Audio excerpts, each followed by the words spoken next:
G'day everyone and welcome to this week's edition of the Melbourne Pro Punters panel. We're here at Flemington ahead of Saturday's first meeting back since the carnival. As usual, Darren Potter. Anthony Jupp. And we've got a replacement for Racetrack Ralphie this week. We've got Corporate Ralphie. How bad has the dress code been on our shows? I just wanted to lift the standard, and here we are. I'm going to a lunch. I'm paying, so there'll be no one from the racing media there. Look forward to it. Now, the key issue that everyone's, I'm sure this question's burning in everyone's mind, Ralph, who you dressed by? Who are you wearing? Isn't it? Yes, Who are you wearing? So, I paid a bit for this suit, actually. It was during a nice run. You've got to take advantage of the nice runs. So that always happens. So before we start going on other issues, Juppy, I just wanted to have a quick... Speaking of nice run spots. Nice runs. I just want to have a quick shout to my subscribers. So the last few weeks, the full sets have been marginal, but particularly the text service, it's been a particularly unfortunate run where all sorts of things have occurred. But I just want the subscribers to know that I think we're in a bit of a turbulent stage of the form cycle, and I'm going to work through it patiently with all the right disciplines. I'm not going to try and force it. So we might have a few less betting races than we normally have until all this sort of stuff washes through. And just as an example of the sort of thing we've been having, Juppy, so the race, we had the strongest betting yesterday. So the full set actually won. It wasn't too bad a day, but a reasonable day. The strongest bet we had all day was on Lafayette, and It was carrying a lot of weight. it was All of us. Yeah. It was the biggest tip by 100 yards all day. All of us. And it nearly got there. And it's not so much that it got beat, it's just the way it got beat. So it sort of worked hard out through wide outside the lead. Owned the race, so it's a very good ride by Ben Allen. I'm completely happy with the ride. He got to the front, had the race, won, and a horse that sat back last on the fence snuck through the field and has dived through and nabbed Lafayette on the line when Lafayette didn't realise the horse was there. Ben Allen did. Ben was trying to wake her up, but it's just one of those races where the result was a bit unfair and stolen from us. But anyway, we'll just keep working away at it, and the results will come good. And that's Darren Potter. That's his face. I'm Ralph Horowitz or whatever. That's Anthony Jupp. This is our faces. So if you're going to buy a service, buy a face and a person. Don't buy some anonymous person working behind a website whose modus operandi is to make money out of you losing money through corporate bookmaker offers. So if you buy us, in any way, shape or form, you're buying people who want you to win, as opposed to people getting a percentage of your losses ongoing, which is how those clickbait offers work. So let's explain that, Ralphie. So what is there one in particular that... There's been some entertainment on Twitter over the last week or so. I had some banner about someone, and I'm not even going to mention it because he'd probably need, a drop sheet in front of him getting so excited about his service getting mentioned, so I'm not going to mention it. But the reality is there are many people who have started up websites and I don't know if they've started up apps, and it's all about free tips. Here we go, and they tip in 8,000 different regions, but it's actually how they make money is through you taking up corporate bookmaker offers, and as we know, corporate bookmakers don't really like you winning. We want you to win. And in fact shut you down. So what they do is they then own you as a client, and you got a percentage of losses ongoing. So if you take up a corporate bookie ad offer via one of these sites that give you free tips, well, the free tips are what they cost. Yeah, not much. You basically become an affiliate of theirs to the corporates, so they're getting an earn out of every time. And every time you lose. I was speaking to a bloke I know who's got no interest in racing and is a pretty wealthy sort of bloke, and he works in the big buildings up there in the city. And he said, asked me about what I do and how I do it, and he said he had a kid come into his office, and he said, early 20s, mathematical genius to get a job, and he's on about $200,000 a year off these websites that he's opened up. No real interest in racing, and just through all these ongoing, and he actually went and got a job. He said, "Why are you actually going for a job?" He said, "I'm just bored. I'm just getting money and clipping the ticket." So he actually wanted a job. So that's the reality of what it is. Each to your own. There's some good people out there. Well, the other side of the coin is all of our winning punters that are watching our show here. Yep. Please sign up to those corporate bookmakers through those affiliate programs, but make sure you win. So now we can just put a bit of colour around it. We can put a bit of life to it. So good friend of the show who we had on as a guest recently left Sportsbet, Mark Roden. Mark Roden, I hope you sign up through all those affiliate programs, strip them bare, and whoever's affiliate program you signed up through will probably try and get in contact with you and say, please. And having said that, there are some very good news sites out there who also make their money off corporate bookmaker ads, and the information stream's fantastic. So I'm not necessarily knocking it per se, but I am knocking people who actually have no talent whatsoever, put in as little work as possible, and actually are only there because they want you to lose. Like a mate of mine, I'll give him a shout out, Morgan Payne. He's got Racing Base. Yep. And he's doing a lot of good work there. Like, there's plenty of content on that site. He makes sure there's plenty of content on that site because he knows that'll help with that. So RaceNet, Racing Sports, G1X has surprised me on the upside, I've got to say, and I'm not affiliated with anyone, obviously, apart from catching up with you guys and enjoying the banter. But so they're there, but there's also they're not so good. This service in particular, Potts, we want people to win and make money and enjoy the crap that we speak at times. But that's at least we're transparent. Yeah, well, the whole point is of helping punters win is that they'll keep coming back. That's it. That's what we all want. Now, everyone should know. Look, it doesn't matter which. I'll use the tipsters that you like. They'll all find winners. Whether you're just buying the Friday paper, it's not. It's not like the big punting teams, the professional teams, have got some outrageous example and access to knowledge that no one else has got. There might be a little bit of that, but for the most part, all the information is out there. And anyone that sort of is keen about racing will find some winners. Okay. But winning at punting is a multifaceted operation. A lot of things come into it. It's not just about finding winners. It's about knowing how to stake correctly and ride your way through good runs and bad runs. And often, there can be, just say you have a meeting where, a lot of runners in the market win the races. Yep. Okay. The average tipster in the newspaper might find 5 winners in their numbers or something like that. Well, Call for Guineas Day was a prime example, actually. Yeah, set up the spring when every single favourite that was tucked over won. Yeah. It didn't happen all through the spring, did it? Yeah, but it doesn't. So I'm just saying that the more professional, the people that work harder and strive to go that extra yard, will just continually find that little bit of an edge over the market. And that small edge over the market is where it all happens. Yep. So that's what we're saying to punters, that it's not like as if you can't listen to whoever you want to listen to. They will find winners, and you have to. I know some really good punters that don't do a lot of form themselves, but just listen to various bits of noise out there, and they're able to distill it right down and know which is the right information to act on. Well, without saying this is your life. So I'll give you one example. There's someone right beside me who's very good at doing this. I think we'll just sum this up very quickly. The harder you work, the luckier you get. But you are very good at disseminating information, and without getting your territory, because this is your life, is fantastic. Last week, but my analysis of myself, which I had to do, was I'm a much better analyst than an investor. Yeah. So I'm much better off doing producing my stuff because I haven't got the good disciplines well, not you guys before I met you guys, but I was looking at some punters who I knew were very good, and I was so jealous of them because I knew they were so good at at punting, and I'm much better at analysing. So there you go, and you've got to find your strengths and Pots in your stuff. I bet you produce what you would want to read if you had a real job Monday to Friday, buying one on Saturday. You would produce what you would want for yourself. When I started doing this, I deliberately set out to do that. That's it. I wanted to produce something that I would have enjoyed getting when I didn't have the time to do it myself. That's on that money management side of it, that's one of my key strengths. That's, 100%. So the form analysis is one aspect of it, but then being able to manage your bank and stake appropriately over a long period of time is a skill I acquired in running a business that really, really helped me out when I became a full-time professional punter. And actually, just a quick one on that topic, because we're here, just reminded me at Flemington for 14 years, I think I worked at the Crown Marquee in Cupway. Fantastic gig, I love doing it, not doing it anymore. Shout out to Usain Bolt. Exactly. But for the first 7 or 8 of them I was doing punters clubs for. Yep. You could probably, I don't think it's breaking confidence to say there were some pretty wealthy people in that marquee. You'd imagine so. And they weren't playing the celebrity marquee, it was for punters and people who actually really want it. $20 a ticket.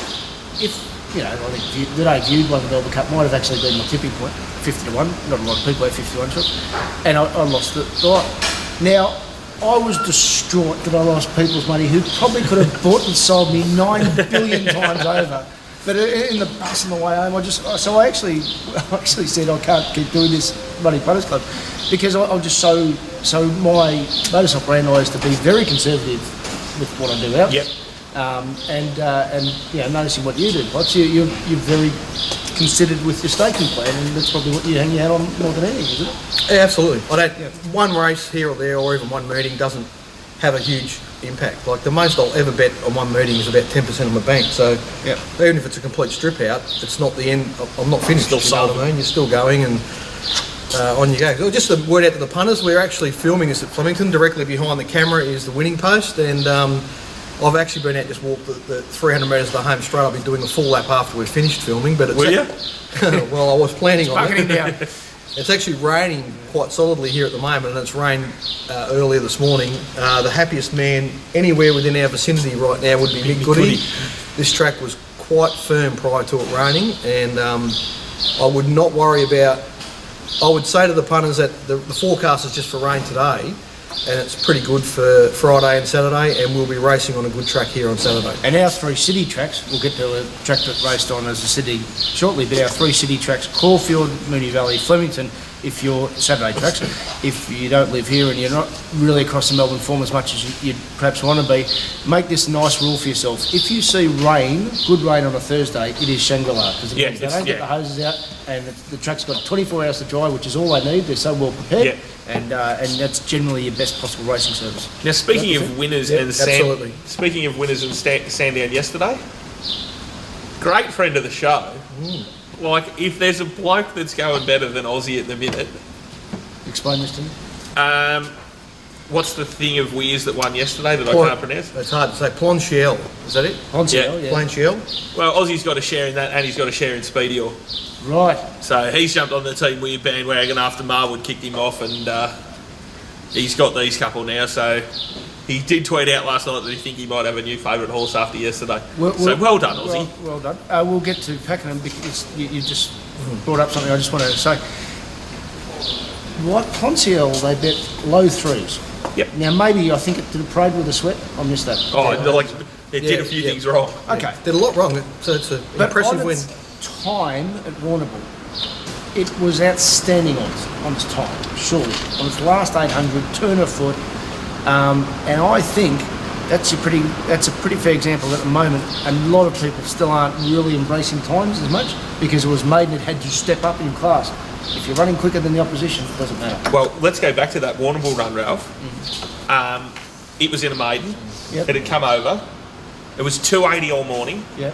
Paid 410 on the tote. Why was that? Because of the way it paraded and the way that it did things. Like that. I think that had a huge part to do with the drift. Okay. And it won. Have you done the times from yesterday? Pretty impressively. Not yesterday. No. It looked good.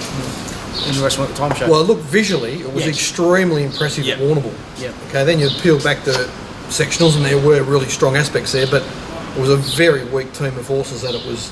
So, like, it was sort of pushes and pulls there, and that was effectively its home track, and it had to, come up to Melbourne yesterday and repeat it in a much harder race. So I sort of thought the price was about right, to be honest. Okay.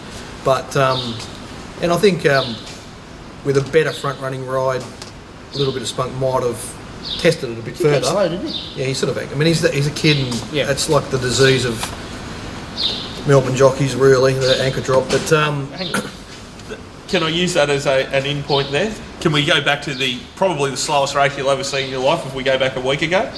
Oh, we need to discuss all. Well, let's hold that off, Jack, and we'll discuss all of them races together. We'll do them 3 races together. It's just. But anyway, Aussie would be well within his rights to be excited because that horse. I'm not a breeding buff, but I believe it's bred to, get over genuine staying trips, and the turn of foot it's showing at 1400 metres is quite dynamic, and just ignoring the breeding side of it and the staying future, just off that win yesterday, it's a horse that's going to have no problem at all winning Saturday races, and then if it gets out to longer trips, out to a mile and a half and that sort of thing, who knows what it could win if it stays. Is it a German horse? Yeah. Is it from that paddock? Danny Power discovered that both Almeida and Protectionist shared a paddock Right. as a young horse. Yeah, well, Luke Murrell at Australian Bloodstock bought it, I think. So they've found another one there. So what are we going to do now? We'll talk about Pakenham first, shall we? There was one other funny thing that Aussie did put up. As most people would have seen if you've seen Darren Weir get interviewed after a race, sometimes he has the written Tycoon cap on. Right. Aussie thought that was Team Weir. Was the TW. Right. Okay. Not the written Tycoon. So right, okay. Yeah, he's definitely on Team Weir, is Aussie. So yeah, we had Pakenham on Saturday. I went down to Balnarring. It was instead, like I can't. You being a rebel? I thought I was the lone wolf in this group. No, I can't cop going to Pakenham. I've been there enough. It's the lowest joint in the world, so you can leave me right out. So like, Pakenham's the low joint when there's no one there. I don't want to go there when there's a stack of people there. Like the people, Hodgie's a nice bloke, and Hayley, who's the 2IC there, she's brilliant. She's one of the best racecourse people to deal with. She's very easy to deal with. She's brilliant. You'll be surprised. It sounds appealing when it's empty to me. That's just me. But as far as going there when there's people, like, it's just not set up for it. So I gave that a wide berth. Went to Balnarring. There was a heap of people there. There was plenty of money floating around, except for race 5 when a $93 winner lobbed. Balnarring. Yep. Paid $93 on the local tote, and it was 30 to 1 in the ring, and it had absolute no form whatsoever. What type of horse would be $93 at Balnarring? It ran last beaten 17 lengths at Healesville Did it have a 2 weeks trunk or before. something? It was an absolute camel. What would the pool be in the local tote? There was about 1,500, I think. Right, wow. So I didn't even know they had a local tote. yeah, they just have an on-course. Well, Wow. it meant that I bet up. When I mean bet up, I spent about $40 in the next, because the Quinella, Exacta and Trifecta all jackpot into the next race, because no one even had it in any of the exotics. So that was Balnarring on Saturday. That was a really good meeting. But So should Pakenham have a city track? Is the city Saturday? I think is the punting question. Let's go through the whole issues individually, right? So first of all, if you watched Racing.com last week, all you would have got are the positive. I think it's fair to say that there are positive aspects of Pakenham and negative, right? But if you were watching Racing.com last week, all you would have heard were the positives. Yeah. I was also struck by the amount of support for that place from the trainers. So, I mean, I have to take that on face value. And so there must be something really attractive about what... It'd be the trainers on course who have invested their own money on the course. Yeah. They're hardly going to say... Well, there was David Hayes and Johnny Sadler. Yeah. And I've got a lot of the Cranbourne trainers. You can sort of understand them being happy with it, because it's up the road. Up the road. So yeah, but there was a lot of positivity from that. From, I suppose, they were doing advertising. Yeah. They weren't analysing; they were advertising. Fair enough. So first of all, let's start with the track itself. So I actually went out there and walked it last Friday. It's the first time I've set foot on that track. Yep. And the first thing that struck me, and having thought through it since and asked a few questions to various people, I'm baffled by it, that the main tracks in Melbourne, so Caulfield, Flemington, Moonee Valley, Sandown, have all got a blend of ryegrass, which is an all-season grass, and I think the metropolitan tracks in Melbourne are the best tracks in the country. Right. I would say. I listened to the Punters post-mortem on Sky Sports Radio, and they think the ones in Sydney are the best. Oh, well... Just depends on whether you like betting on fence-off tips or not, I suppose. Well, anyway, I'll continue on, because that's yeah. You can't anyone who wants to have that debate, I'll be happy to have that debate. It's like bringing a spoon to a gunfight. Yeah, the tracks in Melbourne race very well year round, and when we do have a really biased city track, it sticks out because they're not that typical.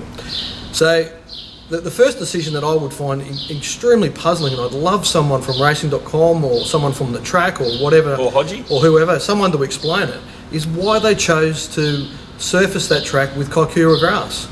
Like Mick Goody here at Flemington can't wait to get an opportunity when he's got a clear period to rip out the patch inside his track, so inside the true position where there is some Kaikoura grass that tends to grow into like 1 or 2 metres into the track during summer. Now, he can't wait to get rid of it. Any of the Melbourne Metro tracks that had Kaikoura, he explained that on the show. He did, yeah, got rid of it. So Kaikoura tracks might work well in Queensland and maybe New South Wales, where the weather's more favourable for it. But in Victoria, a Kaikoura track is only going to be raceable in summer, really. It's going to be absolutely hopeless in winter, as we saw when they held that jumps. The couple of jumps meetings there. How would you describe it when you're walking on that? How would you describe it? So it's like, so the grass out here at Flemington's like, it's, it's quite, it depends how many cuts, but it's quite like long wispy hair. Right. You know what I mean? Like, so if I'm just using it as hair as an analogy. Yeah. Kaikoura is like afro. It's short and curly and grows into itself and sits very flat on the ground. So which would create a sponge. Yeah. So the issues with it, first of all, you've got that surface. Then you've got a fairly heavily cambered track. Yep. And you've also got sprinklers, not a watering truck. Okay, so when you've got a watering truck with a boom, the water's going directly down. Yes. And trying to get into the profile. It doesn't. I mean, the watering truck brings its own issues because it tends to create lanes and compacts the track, so it's a problem as well. They haven't got that at Pakenham, they've got the sprinklers. But then the problem with sprinklers is the water's going this way. It's not coming straight down into the getting into the profile of the track. So a lot of the irrigation will sit So in if that you're watering. Yeah, it's that sort of angle. Camber, where might the water run? Yeah, the water's going to drain down into the inside. So you've got this situation where moisture's sitting in the actual turf itself, above the base underneath, and then it drains down to the inside. Where as I was walking that track, the inner part of it was it was spongy, and then as you walked further out, it got less spongy. It was still a bit of the same thing, and it was quite like it wasn't sort of dramatic or anything, it was just marginal. So that just meant that the horses that raced on the inside of Pakenham were just gradually working harder. They were just, so that their energy was being eroded by being on that more spongy part of the track. And I think it doesn't matter where they move the rail, the same thing happens right to the outside. The least spongiest part of the track is the extreme outside rail, which is why when they had the rail out 9 metres, which we saw at that horses 980 going to the outside fence. And not only that, on Vince Accardi's times, they were running fairly average horses, some okay ones, but fairly average horses were running blistering last 400 down the outside. So what that tells you, I think, Potts, is that you're saying this is different to a lot of fence-off tracks. A lot of fence-off tracks are, Trevor Lawson's line, rain creates spikes. Yeah. Or water. Yeah. But in this case, what you're saying is the inside might be okay, but the outside's bloody fast. It's faster, And because of that afro-type grass, short, they're racing on top of it. They're running very fast times. There's not a lot of, particularly when you get the sections away from the spongy part. They ran very fast times there on Saturday. They ran very quick times. So anyway, I mean the track's okay. It tends to produce reasonable results. They're not completely random. So I'm not completely knocking the track. I'm just saying it seems a very strange decision. It's almost like saying Mick Goody, Tim Bailey, Jason Kerr, Marty Simon, you don't know what you're doing. Because we know you've deliberately chosen rye or season grass, and we're going to choose Kaikoura because we know better. It just seems a very strange. Or has this been a directive in consultation with the rest of the industry to say, right, we're just going to run on the synthetic during the winter and then have a complete summer track during those summer months? Yeah, I'm sure that's part of it, Juppy, but maybe there's less maintenance involved with the Kaikoura or something. Maybe there's something like that is part of the answer. And too many people from those covering the sport, and I won't get personal, but from those covering the sport doing the type of advertising rather than actually analysing that we talk about, or the industry people themselves, don't actually understand what punters want to bet on. Now, if you look at the turnover at Caulfield meetings when the track's firm, the fence is on, turnover goes up.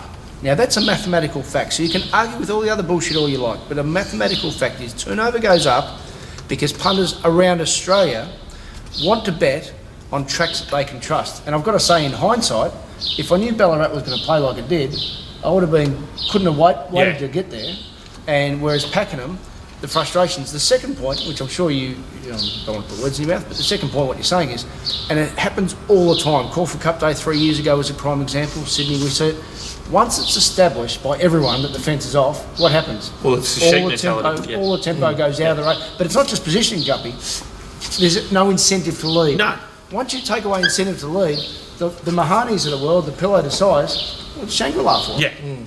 Well, if they're ridden by the right jockey, I mean, credit to Regan Bayless, that the ride on Mahoney was outstanding in the circumstances. So very well done. And we mentioned this a couple of weeks ago that at Moonee Valley he got it totally wrong. We had Betfair riders, but since then, don't worry, Regan. We'll come to you where you weren't outstanding and run. Stand by. We'll do that in part. But And Craig Williams. So the two informed jockeys in Victoria, Craig Williams and Regan Bayless, stand by. had a very poor moment at Bendigo. His ride here. Now I know which one he is. I mentioned his ride here on Mahoney and his ride at Pakenham was outstanding front running riding. Yeah, absolutely. So that's the track surface at Pakenham. So like I think they're going to have. It's because it's only going to get worse. It's like Randwick, this phenomena where you have this camber track and that grass and all the aspects feeding into that. It's not going to. There's no way. I can't see how they're going to fix it. What amuses me though, Potts, is once this is established, and we've been seeing people whinge about Moonee Valley rail out for years.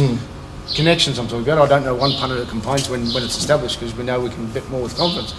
When you see trainers who have leaders, why would they enter a horse when it's ready to win at Pakenham?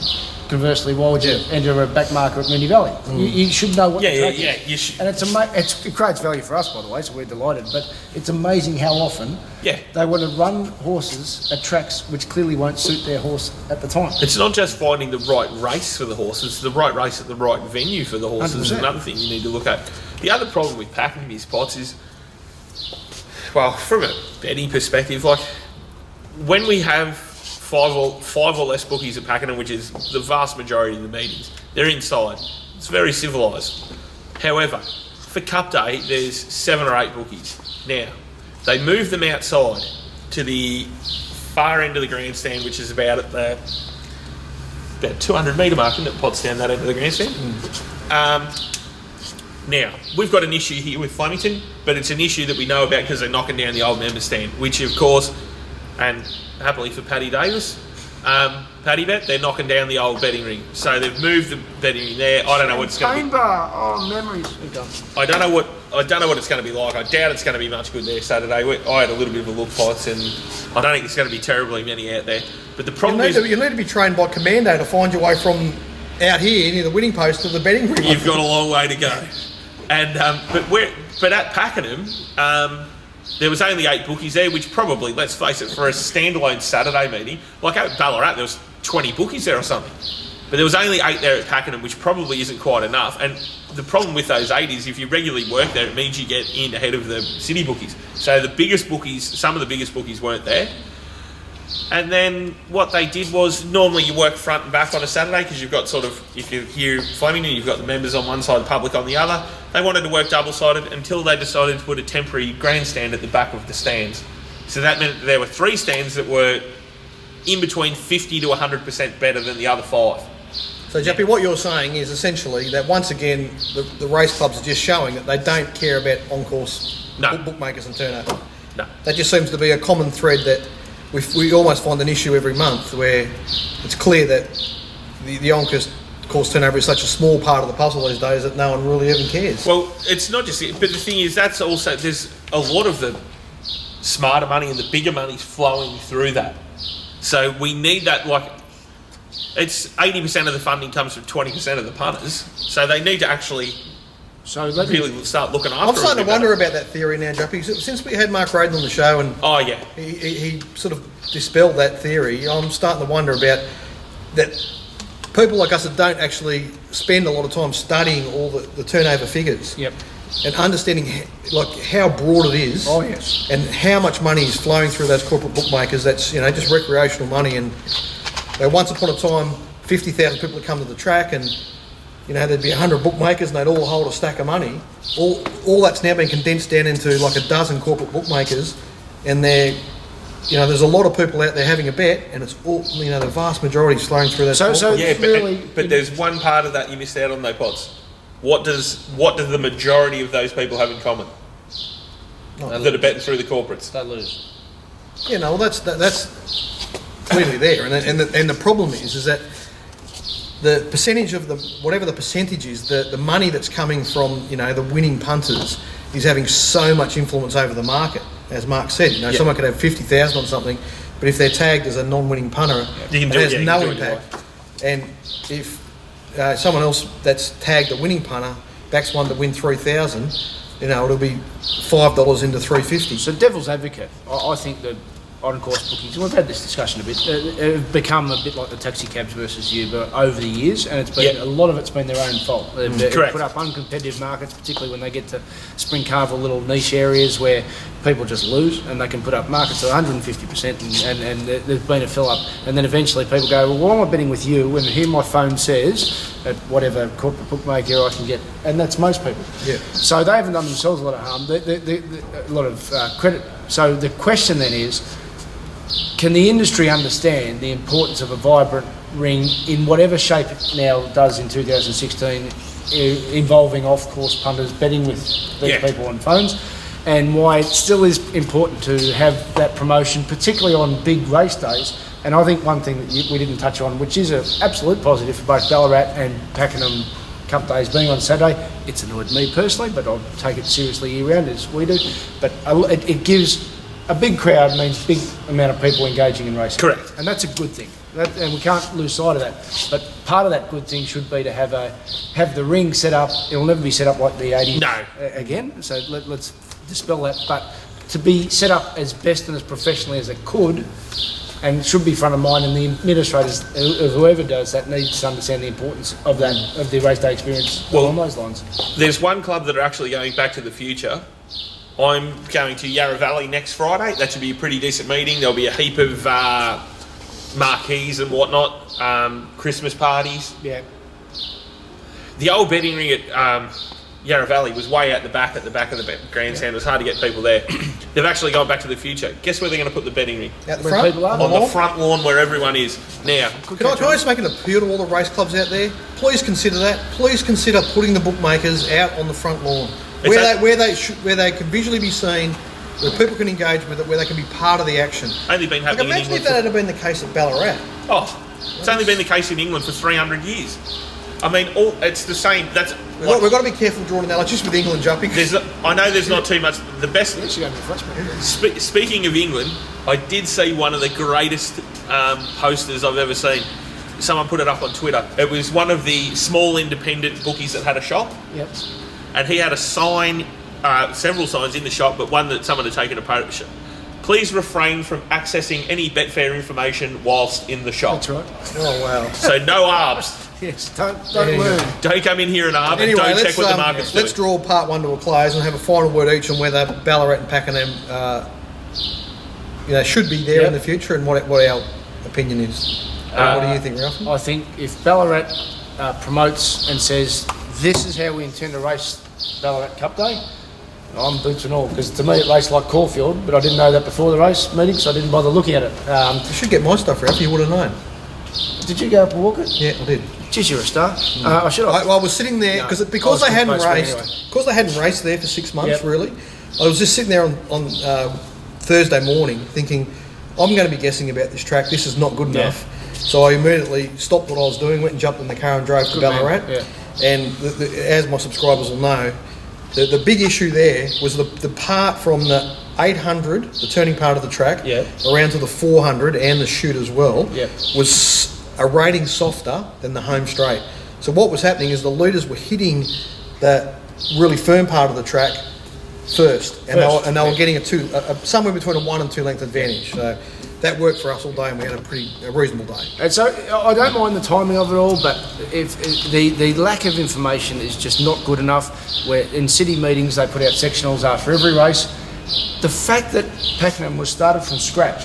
And I remember Shane Anderson telling me, they're going to have sectionals there and all that. And again, just very quickly, I know the one bit of racing media I listen to is called Hoof on the Till. It's an ABC News radio podcast.